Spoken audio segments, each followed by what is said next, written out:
Welcome to the Genius Factory. Enjoy the video. In this video, I will explain how to make Margherita pizza sauce. First, select the freshest ingredients possible. Authentic Margherita sauce relies on quality, not complexity. We'll focus on San Marzano tomatoes, fresh basil, and good olive oil. This simple approach highlights natural flavors, creating a truly delicious base. You'll be amazed how easy it is to achieve restaurant-quality sauce right in your own kitchen. For our sauce, you'll need 1 28-ounce can of whole peeled San Marzano tomatoes.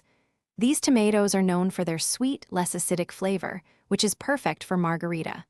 Next, prepare 2 cloves of fresh garlic, finely minced, to add a subtle aromatic depth. Finally, gather about 1/4 cup of fresh basil leaves, gently torn, to infuse that classic herbaceous note into your sauce. The beauty of Margherita pizza sauce is its simplicity. Start by crushing the whole San Marzano tomatoes by hand in a bowl. This creates a wonderfully rustic texture. Then, add your minced garlic and torn fresh basil directly to the crushed tomatoes. There's no need to cook this sauce beforehand. Just season it with about 1/2 teaspoon of salt and a small pinch of freshly ground black pepper. After mixing, let your sauce rest for at least 15 minutes.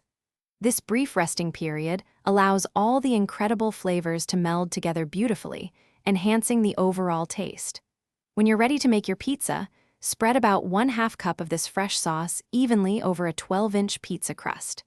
It's the perfect amount to complement your cheese and other toppings without overpowering them. Remember to check the description for a link to the Eau à la water bottle and other great deals. Thanks for watching. If you found this helpful, don't forget to like and subscribe.